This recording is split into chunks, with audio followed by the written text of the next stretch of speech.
Comment parler de l'entreprise responsable à l'heure des comptes sans proposer au nouveau directeur général d'Orpéa, Laurent Guyot, de participer à cet après-midi. Nous nous sommes rencontrés il y a quelques temps, on ne se connaissait pas, enfin on s'était croisés, mais Laurent Guyot a fait une bonne partie de sa carrière chez Saint-Gobain, où il a retrouvé tout à l'heure Claire-Audrey de Chalanda, et il a fait le choix récemment de prendre, je dirais, son risque, comme on dit parfois dans la vie, et d'aller vers cette entreprise qui n'est pas une entreprise comme les autres, évidemment, vous vous en doutez bien, on en a un petit peu parlé tout à l'heure, tout simplement parce qu'elle a connu les feux de l'actualité, pas forcément pour le meilleur pour cette entreprise, à la suite de la publication, à la sortie de la crise Covid, du livre « Les Fossoyeurs », que peut-être tout le monde n'a pas lu, mais tout le monde en a entendu parler en tout cas. Et au moment où on s'interroge effectivement sur qu'est-ce que c'est qu'une entreprise responsable, le secteur que vous représentez, Laurent, la problématique qui est posée, celle du vieillissement et de notre rapport au vieillissement de notre population, d'anticiper ce qui va se passer à la fois dans notre société et dans notre pays.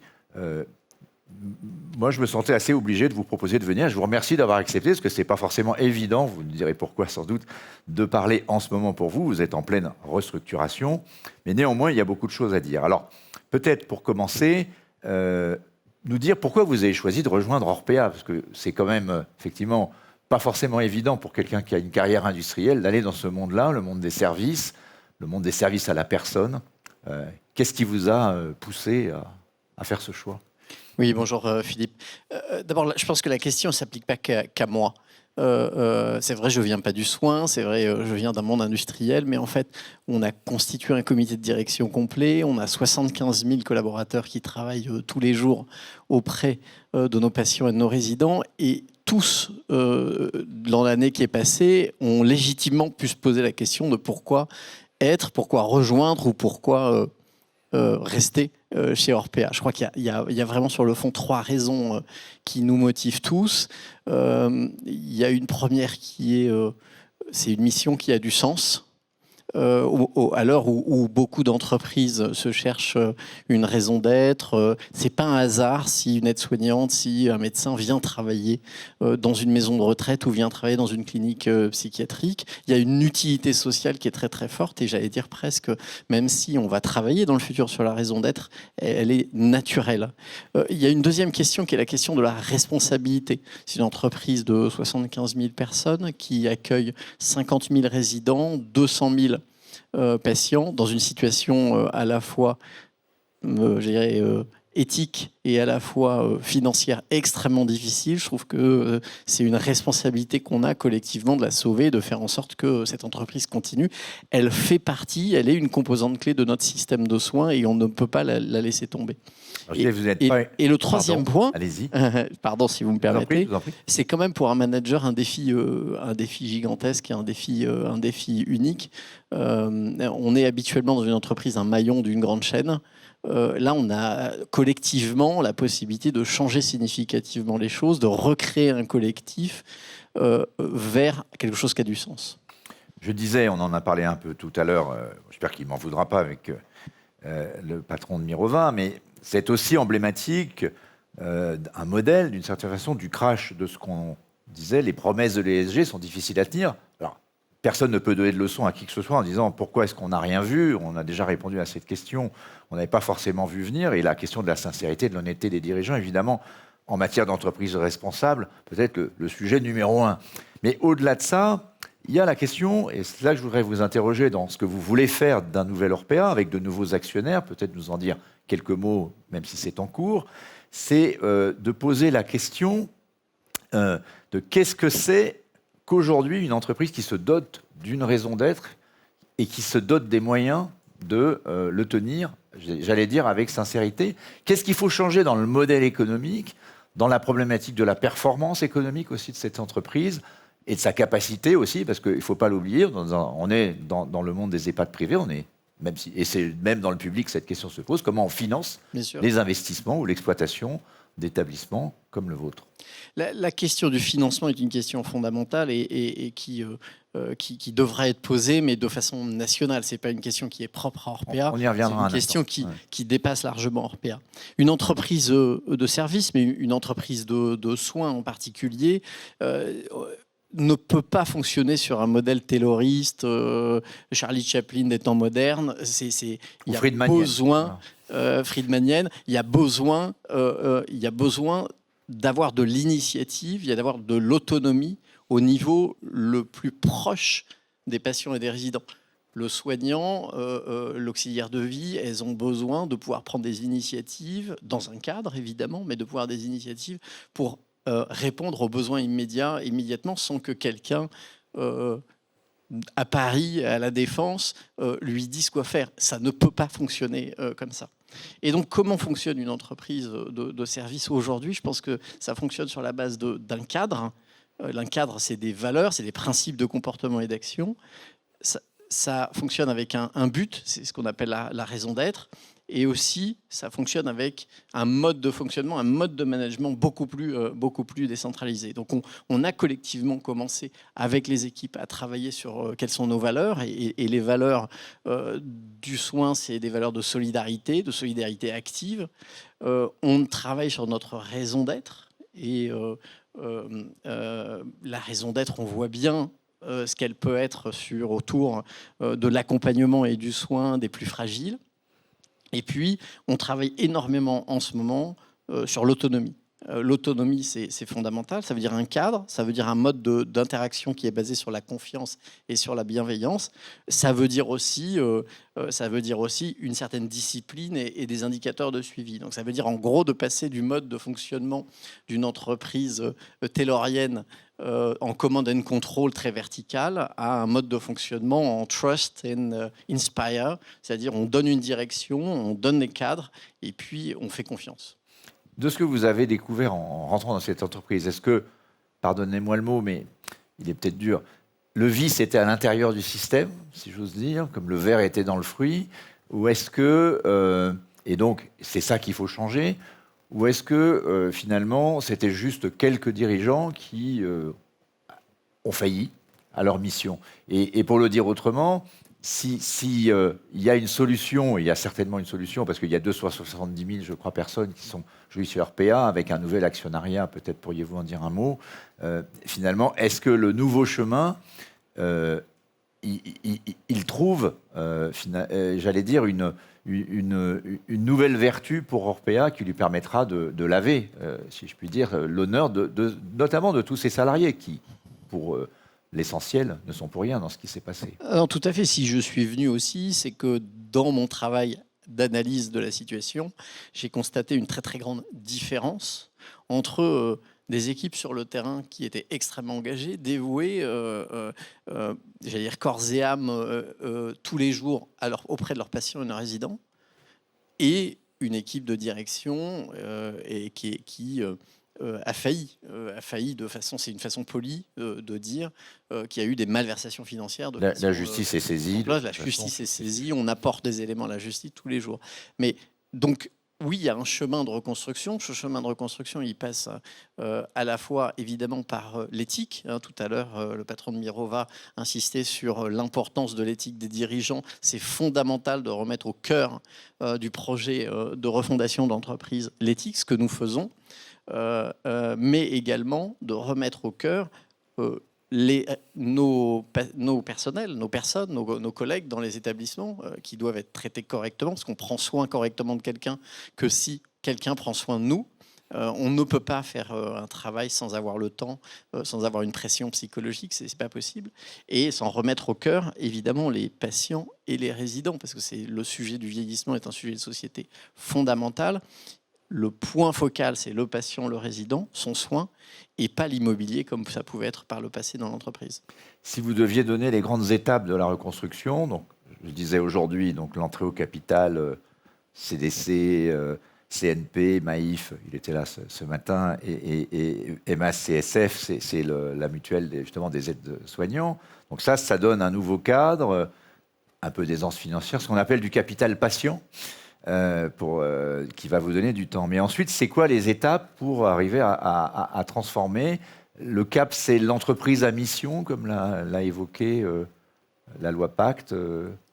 Oui, et comment on crée une entreprise à mission après alors avoir plusieurs connu choses. une D'abord, telle crise? on n'a pas attendu. Dès mon arrivée, dès en juillet, avec l'ensemble de l'équipe de direction, on s'est attaché à remettre l'entreprise au carré, à la réorganiser, à la remobiliser autour de principes extrêmement simples. Là encore, c'est ce que je disais tout à l'heure, mettre au centre les collègues, les collaborateurs, mettre au centre les patients et vraiment repenser notre projet d'entreprise autour du soin et de l'accompagnement. Il y aura des étapes, des signes concrets qu'on a commencé à délivrer sur l'embauche des personnels, l'augmentation du taux d'encadrement, la mise en place de comités médicaux dans chacun des établissements. Donc, il y a énormément de choses qui sont en train d'être faites.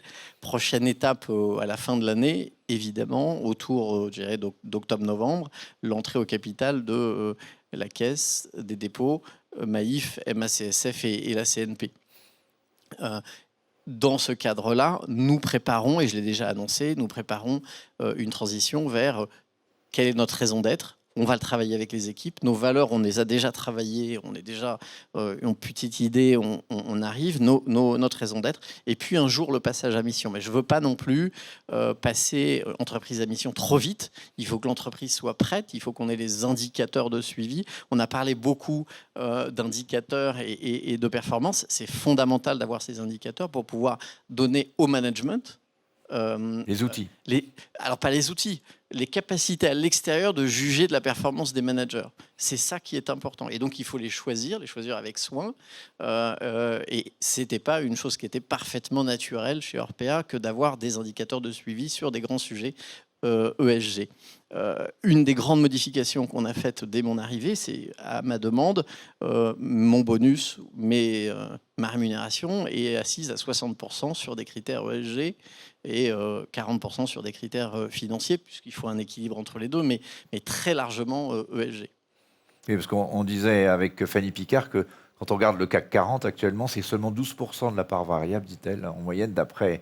Donc 60%, ça devrait être le modèle à suivre. Je ne dis pas que c'est le modèle assis, je dis juste dans une entreprise. Bon, moi, je n'ai pas vocation à faire la pluie et le beau temps sur les rémunérations. Je dis juste dans un modèle qui a été abîmé comme celui d'Orpea, vu sur son image, la première chose à faire, si on veut redevenir une entreprise soutenable à terme, c'est d'avoir des indicateurs de RSE, d'insister et vraiment de se concentrer sur le bien-être de nos patients et de nos résidents.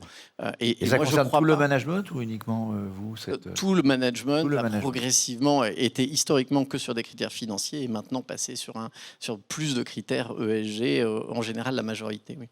Et c'est vraiment fondamental, parce que je crois fondamentalement qu'un modèle n'est durable et rentable que s'il est soutenable d'un point de vue de l'ESG et vice-versa. Et donc, c'est mettre vraiment les deux critères au sein de la gestion de l'entreprise. Sur quels critères est-ce que vous allez juger de la réussite de votre mission, si on peut l'exprimer ainsi, si on regarde les deux grandes questions qui sont la confiance des familles, des clients, mais des familles et des patients, bien sûr, en la marque Orpea, et puis des personnels, leur fidélité à cette entreprise. Tout à fait. C'est d'ailleurs des critères qui font partie de mes critères de performance, qui sont à la fois sur l'indice de satisfaction, et donc on mesure annuellement l'indice de satisfaction dans chacun de nos établissements. Il y a un travail à faire, le chemin n'est pas... C'est-à-dire qu'aujourd'hui, vous diriez, vous êtes à peu près à quel niveau ? C'est qu'un effet de réputation ou il y a C'est beaucoup un effet de réputation. Le niveau de satisfaction est, comme toujours, on a 227 établissements de retraite, de maisons de retraite en France. On a 123 cliniques en France, donc 350 établissements. Il y a évidemment une grande disparité et on en a qui sont extrêmement bien et donc ça il faut les maintenir et il faut travailler. On a un plan d'action sur chacun des établissements qui est donc il y a un gros travail. Il y a celui-là évidemment. Et puis il y a le personnel. Et il y a le personnel. Le personnel, on mesure dans mes critères, j'ai le taux de rotation du personnel. C'est assez souvent comme ils partent. On en a recruté énormément récemment. On fait à peu près 600-700 recrutements par mois. Je dirais c'est une centaine de personnes supplémentaires qui viennent augmenter le taux d'encadrement par mois depuis le mois de septembre. Et la bonne nouvelle, c'est qu'on a de plus en plus de gens qui viennent travailler en CDI chez Orpea, ce qui nous permet de stabiliser le personnel, qui est un facteur de confort et un facteur de soins important pour nos patients et nos résidents. Un de vos concurrents très connu qui s'appelle Korian, qui est venu d'ailleurs déjà parler l'an dernier en la personne de sa présidente, vient de changer de nom. Il s'appelle Clariane, enfin va changer de nom. Est-ce que vous vous posez cette question? Est-ce que c'est pour vous structurant dans cette transformation? C'est un point d'aboutissement? Ça viendra avec les nouveaux actionnaires ou avec ce point d'aboutissement que serait la classification d'entreprise à mission? Ça viendra le moment venu, j'allais dire. Ça viendra quand on sera prêt. C'est-à-dire qu'il faut qu'on ait montré suffisamment d'amélioration, qu'on ait travaillé là encore avec. Il ne faut pas que ce soit du name washing, c'est ça? C'est pas du name washing. Comme je ne veux pas faire du greenwashing, on commence par les fondations. Les fondations ont besoin d'être reconstruites. Les équipes sont extrêmement motivées et engagées. Elles sont formidables, mais il y a besoin de restructurer, réorganiser, refonder toute l'entreprise. Mais vous avez déjà pensé à un nom quand même, ou des gens y travaillent? Il y a des gens qui, forcément, à un moment, vont y travailler. On travaille sur la raison d'être, donc savoir où on va, et le nom ne doit être que l'aboutissement de quel est le but de l'entreprise. Il ne doit pas être un changement opportuniste. J'ai envie de vous demander, pour terminer, parce qu'il nous reste 2 minutes, quel regard vous portez maintenant que vous êtes rentré dans ce secteur qui est évidemment essentiel pour la cohésion sociale, sur son état de santé, si j'ose dire, on voit bien que les Français s'inquiètent de comment et que la qualité d'une société se juge aussi à la façon dont elle traite ses anciens, comme on dit. On a l'impression qu'il ne se passe plus grand-chose. On n'est pas là pour faire de la politique. On vient de vivre une étape compliqué en France avec cette réforme des retraites, mais est-ce que vous attendez qu'au niveau à la fois national, mais également local, des régions, etc., il y a un grand plan pour...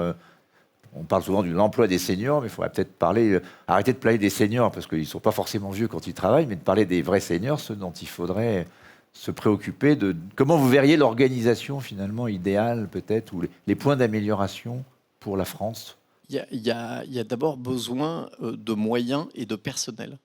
Les deux vont ensemble, mais il y a un besoin de moyens qui est donc pour ça, il faut de l'argent. Il faut de l'argent, mais il faut mettre plus d'argent. Si on prend sur les 2 dernières années, ce qui finance le soin, ce qui finance nos personnels dans les établissements, ça s'appelle la dotation soins. Elle a été revalorisée de 1,5% l'an passé et de 2% cette année. Quand vous voyez les augmentations de rémunération de nos collaborateurs, il y a 6% d'inflation, donc ça ne va pas. Ça ne va pas. Il y a quelque chose qui Est-ce que notre société voit ça? Est-ce qu'on n'est pas dans un déni? On se dit, ouais, on va donner qu'1% pour les vieux, alors qu'on veut 6% pour nous. Enfin, non, je ne crois pas. Il y a une demande sociale qui est très, très, très forte. Et je crois que tout le monde va payer. Et il y a une demande politique très, très forte. Et il y a une demande qui s'exprime de façon régulière à l'Assemblée nationale, mais aussi dans les établissements, partout, sur apporter plus de soins et apporter plus de moyens et de personnel. Ça va ensemble, c'est-à-dire que nous avons lancé des grands plans de recrutement, nous lançons des plans de formation extrêmement importants parce qu'on voit bien qu'on ne peut pas se satisfaire des personnes disponibles et qu'on peut avoir. On prend des personnes et on est obligé de les former, ce qui est très bien, ce qui permet de rattraper des personnes, ce qui est notre rôle.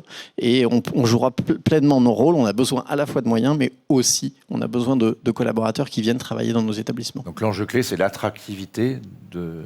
Complètement. C'est pour ça que tout à l'heure, quand je parlais du plan de refondation, la priorité numéro 1, c'est les personnes, c'est nos collaborateurs, les recruter, les former et les fidéliser. Eh bien, Laurent Guyot, merci beaucoup d'être passé. Vous reviendrez peut-être nous faire un point, vous aussi, chaque année. Merci à vous. En tout cas, bon courage pour la transformation d'Orpea. Et nous passons au débat suivant, qui n'a rien à voir, même s'il y a un petit lien avec Orpea. On n'en a pas beaucoup parlé, mais c'est le sujet de l'immobilier face à la révolution ESG. Merci beaucoup.